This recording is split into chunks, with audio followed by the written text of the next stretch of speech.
Avez-vous déjà eu l'impression que certaines personnes avancent dans la vie avec une clarté et une réussite presque inévitables, comme si elles détenaient une sorte de formule secrète?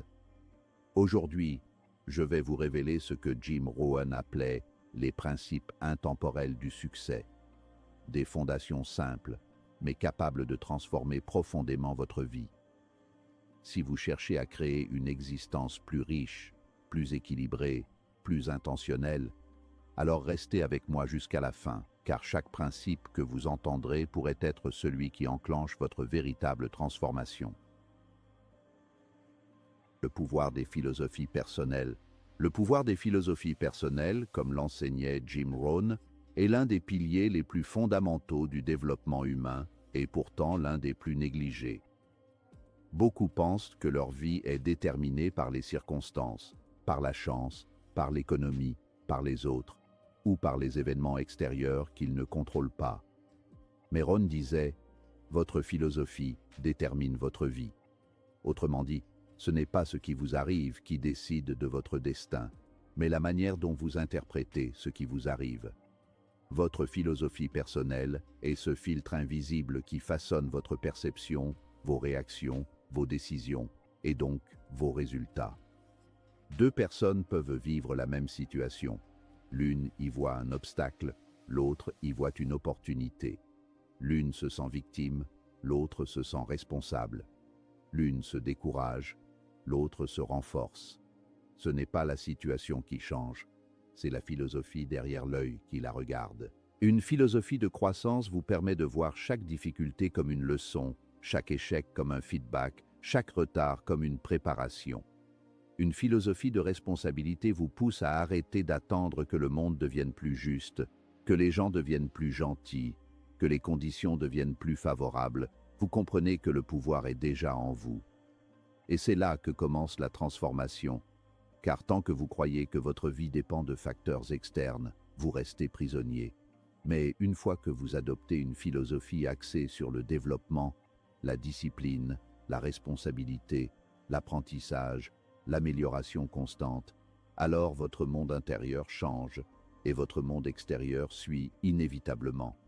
Votre philosophie détermine aussi ce que vous acceptez ou refusez, ce que vous tolérez ou non, ce que vous considérez possible ou impossible.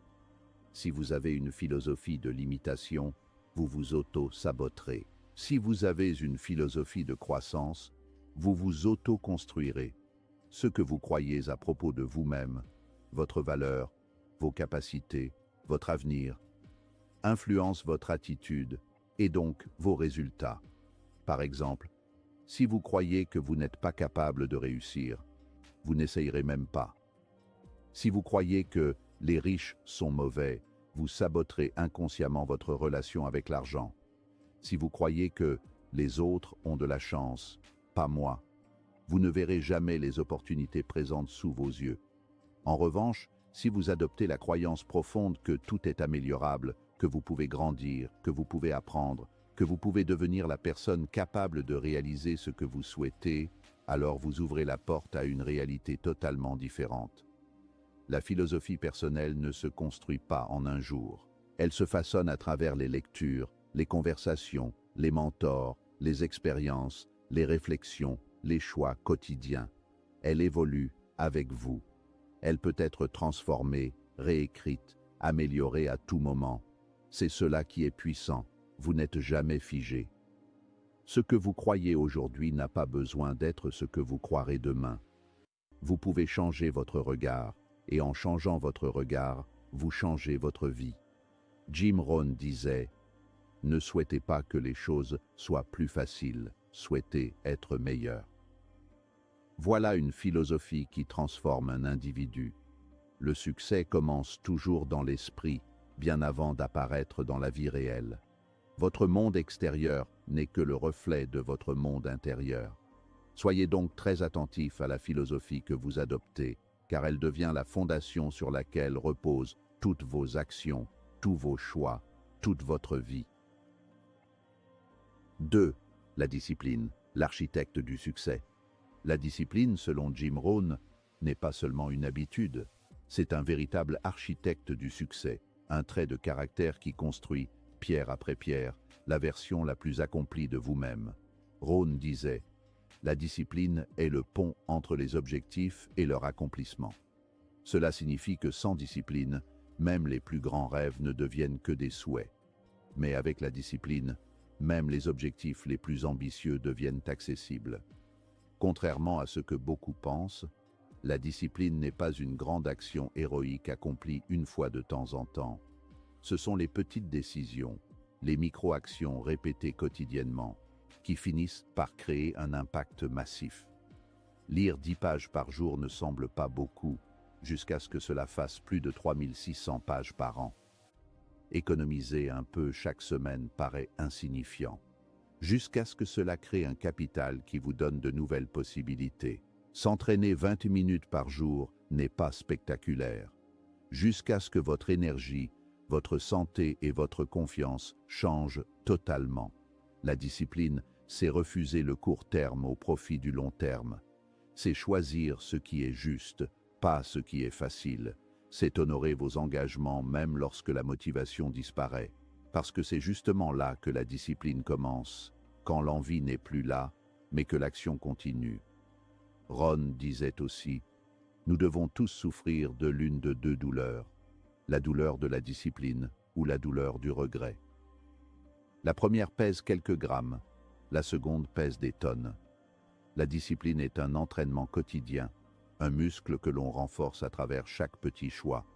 Se lever à l'heure prévue, tenir une promesse que l'on s'est faite, éviter la distraction, rester concentré sur ce qui compte vraiment, avancer même lentement.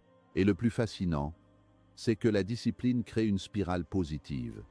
Une bonne action en appelle une autre, et bientôt vous remarquez que vous êtes devenu quelqu'un de fiable, cohérent, déterminé. Quelqu'un qui construit sa vie au lieu de la subir. La discipline n'est pas un sacrifice, c'est une libération. Elle libère du chaos, de la procrastination, du stress, du regret, de la confusion.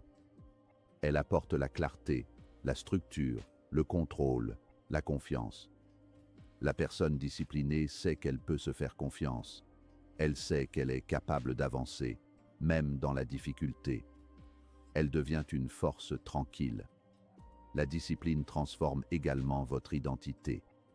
Plus vous accomplissez de petites victoires, plus vous commencez à vous voir comme quelqu'un de capable. Et cette identité nouvelle influence toutes vos décisions futures. La discipline n'est donc pas seulement un pont vers vos objectifs. Elle est aussi un miroir, un créateur, un moteur interne qui redéfinit qui vous êtes et ce que vous pensez être possible. Avec le temps, elle devient un style de vie, un réflexe, une seconde nature. Vous n'y pensez même plus. Vous agissez parce que c'est simplement ce que vous faites maintenant. C'est ainsi que la discipline devient la fondation sur laquelle votre succès repose, l'architecte silencieux qui façonne votre avenir pendant que les autres se contentent de rêver. 3. L'importance des objectifs clairs. L'importance des objectifs clairs, répétait inlassablement Jim Rohn, est l'un des principes les plus puissants et les plus négligés du développement personnel. Sans objectif, disait-il, vous dérivez. Avec des objectifs, vous avancez. Un bateau sans direction est à la merci du vent et des courants. Un être humain sans direction est à la merci des circonstances et des distractions. Définir des objectifs clairs, conscients, précis, n'est pas seulement un exercice mental. C'est un acte profond de leadership personnel. C'est affirmer à vous-même et au monde, voilà où je vais, voilà ce que je veux, voilà ce que je choisis de créer. Rohn insistait pour que chaque personne écrive ce qu'elle veut vraiment accomplir, pas ce que la société attend, pas ce que la famille attend, pas ce que la peur tolère, mais ce que votre cœur réclame. Des objectifs clairs donnent une direction. Sans direction, l'énergie se disperse. Avec une direction, elle se concentre. Les objectifs créent de la motivation, car ils donnent un sens à vos efforts. Lorsque vous savez pourquoi vous vous levez le matin, pourquoi vous faites des sacrifices, pourquoi vous avancez malgré la fatigue, votre comportement change.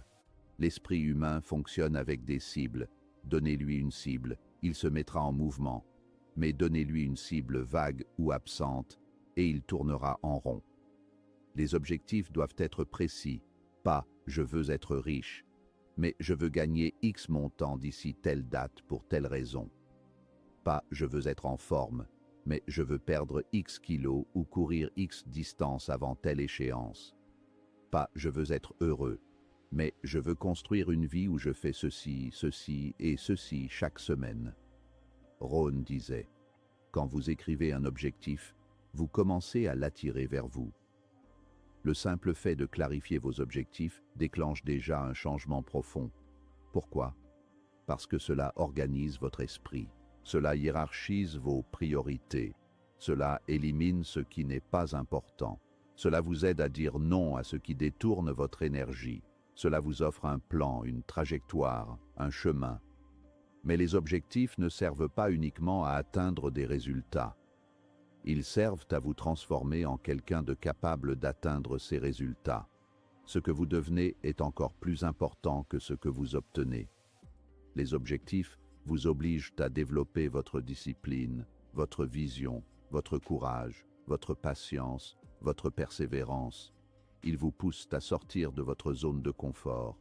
Ils vous forcent à grandir. Et c'est cette croissance qui change votre vie. Avoir des objectifs ne signifie pas que le chemin sera facile, mais cela signifie que le chemin sera intentionnel. Vous ne vous réveillerez plus en vivant au hasard. Vous ne laisserez plus les autres décider pour vous. Vous aurez une boussole interne. Vous aurez une raison de persister. Et surtout, vous aurez une vie construite, pas une vie subie.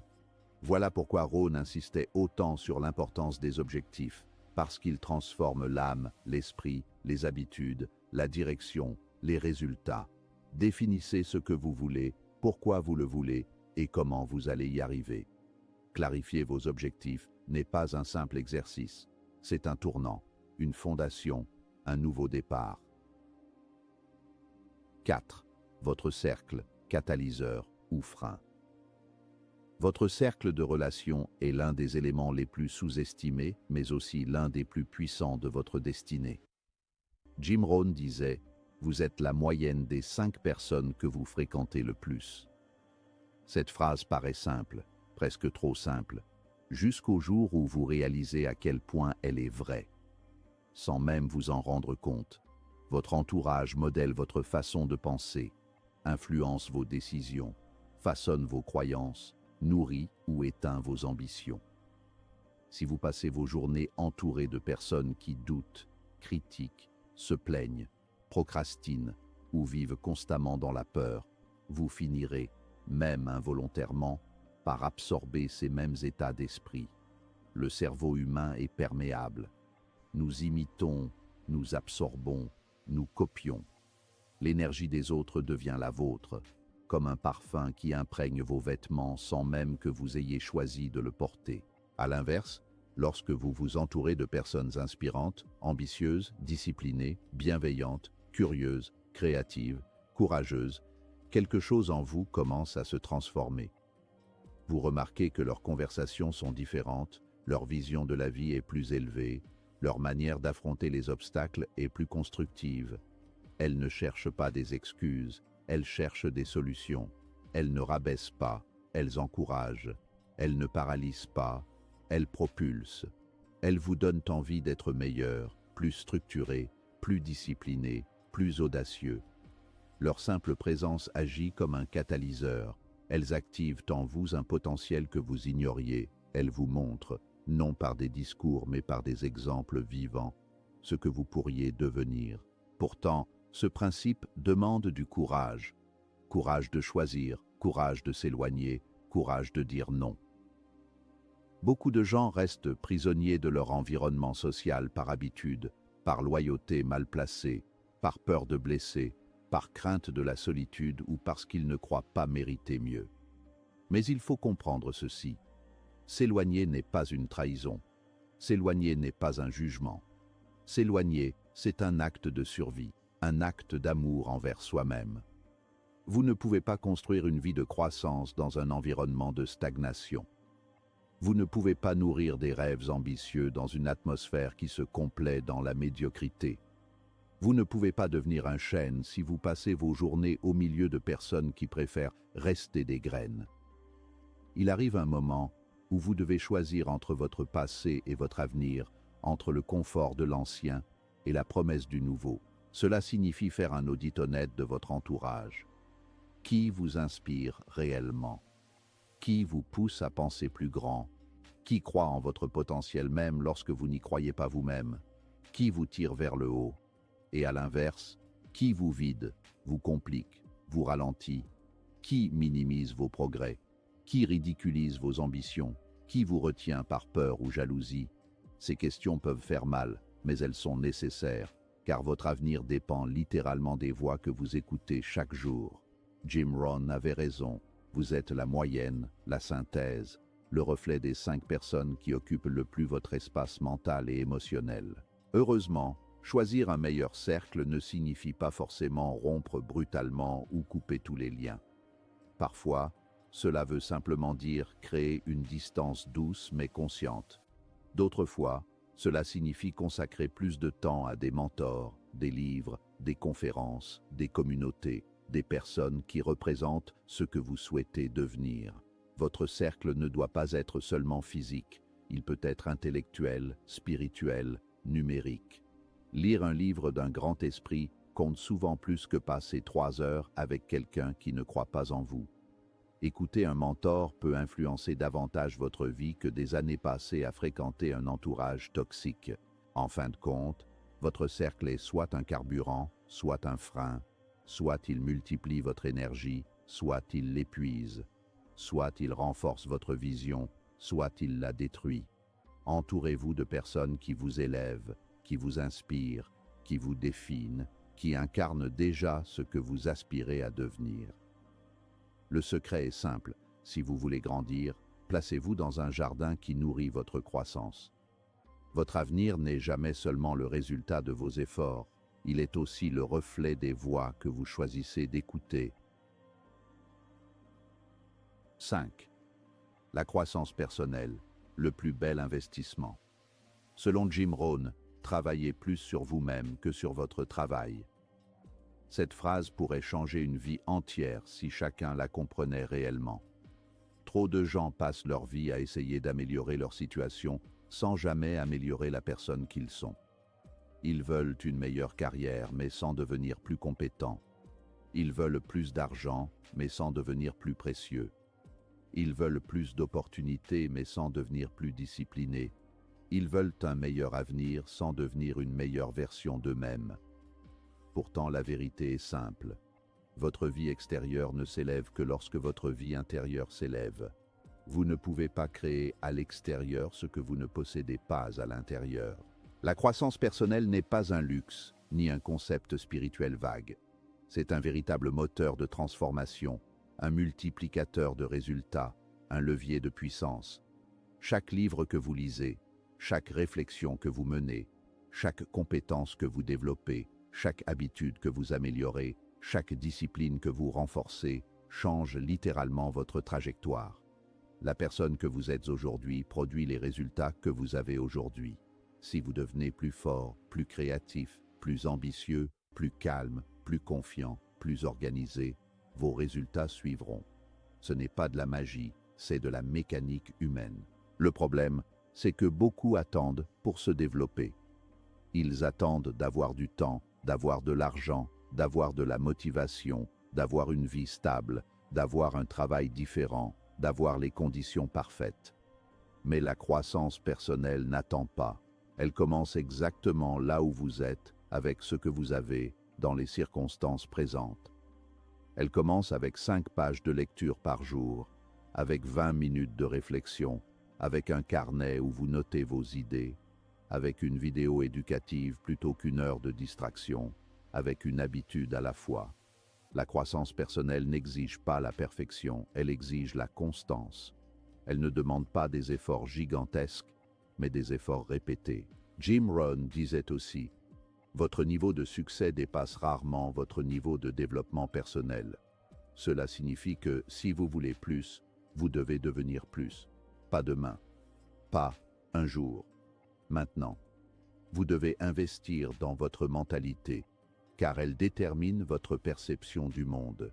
Vous devez investir dans votre discipline, car elle transforme vos intentions en réalité. Vous devez investir dans votre éducation, car elle élargit vos possibilités. Vous devez investir dans votre confiance, car elle débloque vos actions. Vous devez investir dans votre énergie, car elle soutient vos ambitions. Le fait est que le monde externe récompense toujours ceux qui cultivent leur monde interne. La croissance personnelle est aussi un acte d'amour envers soi-même. C'est décider que vous méritez une vie meilleure, que vous méritez la compétence plutôt que la confusion, la clarté plutôt que le chaos, la progression plutôt que la stagnation. C'est accepter de devenir responsable de votre évolution, de vos pensées, de vos choix, de votre discipline.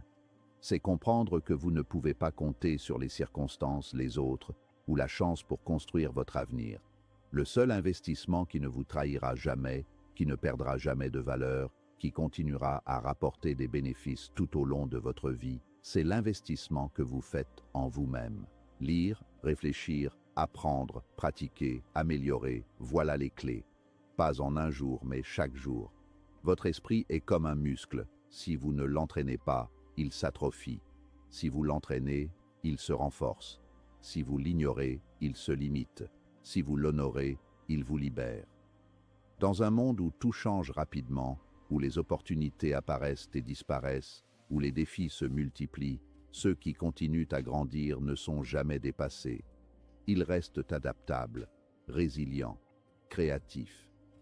En fin de compte, la croissance personnelle n'est pas seulement un chemin, c'est une identité. Ce n'est pas quelque chose que vous faites, c'est quelque chose que vous devenez. Et lorsque vous devenez plus, tout dans votre vie devient plus. Pas parce que le monde change, mais parce que vous avez changé. Jim Rohn avait raison. Votre vie s'élève toujours au niveau de votre développement personnel. Investissez en vous-même et le monde, tôt ou tard, investira en vous. Si vous voulez construire une vie réussie, retenez ceci. Tout commence par votre philosophie, se renforce par la discipline, se dirige grâce à des objectifs clairs, se nourrit du bon entourage et s'élève par la croissance personnelle. Ce sont les principes intemporels de Jim Rohn, simples mais puissants. Commencez aujourd'hui, appliquez-les avec constance et regardez votre vie se transformer. Le succès n'est pas un miracle, c'est une construction.